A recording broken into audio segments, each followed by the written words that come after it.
এই শুভ উদ্বোধনী অনুষ্ঠানে উপস্থিত রয়েছেন রাজ্যের মাননীয় মুখ্যমন্ত্রী প্রফেসর ডক্টর মানিক শাহ মহোদয়। ওনার হাত ধরে আমাদের এই উদ্বোধনী অনুষ্ঠান শুরু হতে যাচ্ছে। প্রফেসর ডক্টর মানিক শাহ মহোদয়, যার হাত ধরে এই ত্রিপুরা রাজ্যের এই উত্তরণ আমরা ইদানিংকালেও দেখতে পেয়েছি যে সারা ভারতবর্ষের মধ্যে পঞ্চায়েতে ব্যবস্থায় যে ৪৫টি পুরস্কারের ব্যবস্থা রয়েছে, তার মধ্যে আমাদের রাজ্য ৬০টি আমাদের রাজ্য পাচ্ছে, অর্থাৎ প্রায় ১৬%। এর থেকেই অনুমান করা যাচ্ছে উষারানী সূত্রধর মহোদয়াকে বরণ করে নিচ্ছেন রাজ্যের মাননীয় মুখ্যমন্ত্রী প্রফেসর ডক্টর মানিক শাহ মহোদয়।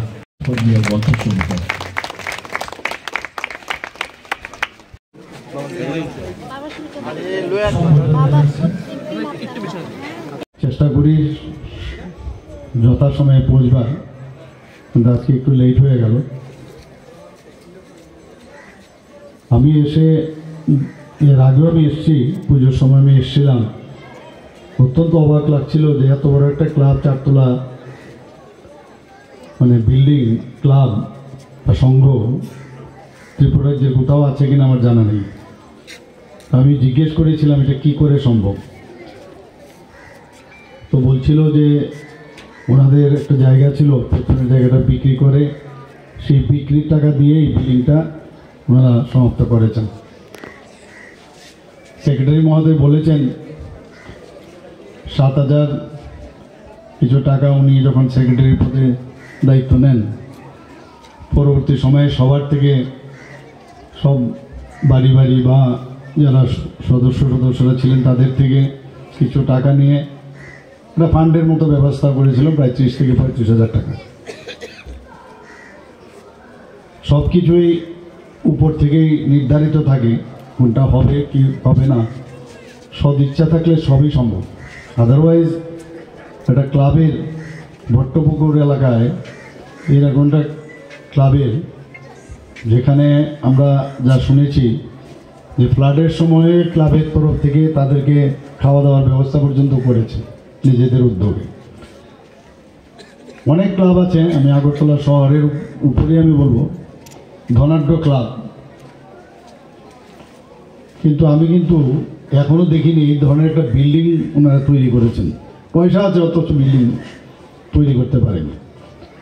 এতে প্রমাণ হয় যে ধরনের ফিলান্থ্রপিক ওয়ার্ক বিভিন্ন সময়ে বস্ত্র বিতরণ থেকে আরম্ভ করে সেই কাজগুলো এই ক্লাব বা সংঘ করছে। সংঘ মানেই তো সংগঠিত, আপনারা সবাই সংগঠিত আছেন, দিস ইজ ভেরি ইম্পর্টেন্ট।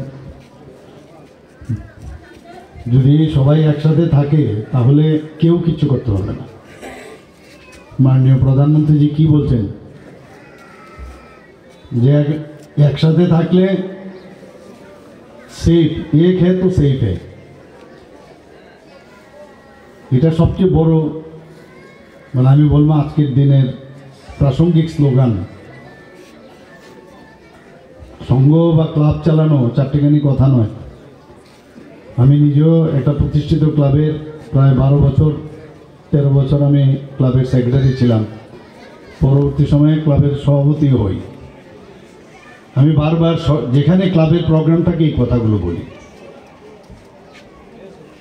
যে ক্লাব চালাতে গিয়ে যেসব সমস্যা ক্লাবের মধ্যে আসে, কারোর গার্হস্থ্য সমস্যা, কারোর পারিবারিক সমস্যা, কারোর সীমানা নিয়ে সমস্যা, এগুলো একটু বড় আকারে, আর্থিক সমস্যা, এগুলো বড় আকারে এখন আমরা যে জায়গায় আমি আছি সেই জায়গায় কিন্তু ওই বড় আকারে ওখানে আসে। তো এই ধরনের বেস যেহেতু অভিজ্ঞতা আছে, তো রাজ্য চালাতে গিয়ে অনেকটা আমার সুবিধা হয়ে গেছে। এবং এই ধরনের মিনিয়েচার ফর্মে এই ভট্টপুকুরে কিন্তু এটা মিনিয়েচার না, এখানে কিন্তু একটা বড়, কিন্তু এখানে যদি দেশের কথা ভাবেন, রাজ্যে এটা miniature form of the government. এবং এখানে যেভাবে একটা ক্লাব পরিচালনার ক্ষেত্রে যেভাবে নিউট্রাল হয়ে ভূমিকা নেওয়া, সেটা একটা সাংঘাতিক বিষয়। এবং যা শুনলাম, মহিলারা পর্যন্ত প্রায় 200-র উপরে মহিলারা আপনাদের এই পুজো পর্যন্ত ওনারা করছেন। অনেক ক্লাবে মহিলা কিন্তু সেভাবে থাকে না। আমরা মহিলা সশক্তিকরণের কথা বলি, আস্তে আস্তে করে অনেক ক্লাবে আসছে, আর কিন্তু এটাও একটা আমি বলবো এক্সাম্পল আপনারা দেখে নেন। মহিলারা যখন কোনো ক্লাবের মধ্যে চলে আসে, আমি নিশ্চিত যে ওই অঞ্চলের তার সভ্যতা বলুন, তার পরম্পরা বলুন, আগামী দিন কি হতে যাচ্ছে, এখানকার সাংস্কৃতিক যে বিষয়, সংস্কৃতি কি হবে, সেগুলো কিন্তু এতেই প্রমাণ হয়। এবং আমরাও তখন বুঝতে পারবো যে না, ভট্টপুকুরে শুকতারা, নামই তো শুকতারা, শুকতারা তো উজ্জ্বল নক্ষত্র, আগামী দিন এর ফিউচার ইজ ভেরি ব্রাইট। আমরাও নিশ্চিন্ত থাকুন জানি ওখানে কোনো সমস্যা হলে সমাধান ওই লেভেলই হয়ে যাবে। কিছুদিন আগে মানবাধিকার দিবস আমরা পালন করছিলাম, এটা আমাকে বলেছিল যাওয়ার জন্য। এখানে যে কমিশন ছিল মানবাধিকার স্টেট কমিশন, তারা মানে আন্তর্জাতিক মানবাধিকার দিবস, সেখানে আমি বলছিলাম মানুষ শেষ প্রাণী জগতের মধ্যে, যে মানুষ সমস্ত পশু পাখির পরে মানুষই জন্মায়, আর সেখানেই মানুষই কিন্তু সমস্ত অশান্তি সৃষ্টির কারণ, এবং সেখানেই মানবাধিকার লঙ্ঘন হয়। আর ইনবর্ন কিন্তু মানুষ কিন্তু চায় আমি শান্তিতে থাকি, আমি order of the day, order of the life আমি চলতে চাই। কিন্তু আমাদের মধ্যে কিছু মানুষ আছে যারা ডেভিয়েট করে নর্মাল লাইফ থেকে অন্যদিকে যাওয়ার, তখনই মানবাধিকার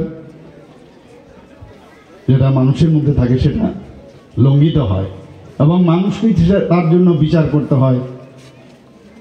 এবং যে যে রাজ্য, যে যে পাড়াই হোক, ঘরই হোক, বাড়িই হোক, যে জায়গার মধ্যে মানুষ তার কোনটা সঠিক কোনটা বেঠিক এটা ভেবে যদি আগামী দিন চলতে পারে, তবেই কিন্তু সেখানে শান্তি প্রতিষ্ঠিত হয়। আমরা ত্রিপুরায় যে আপনি দেখুন যে আমরা আসার পর থেকে যখনই কোনো জায়গার মধ্যে সমস্যা হয়েছে, সাথে সাথে কিন্তু আমরা অ্যাড্রেস করি।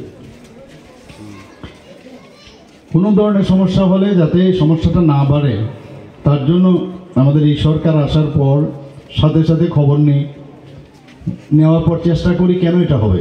বিশেষ করে আইন শৃঙ্খলার বিষয়, সবাইকে চাকরি দিয়ে দিতে পারবো সেটা আমি বলতে পারবো না কোনোদিন,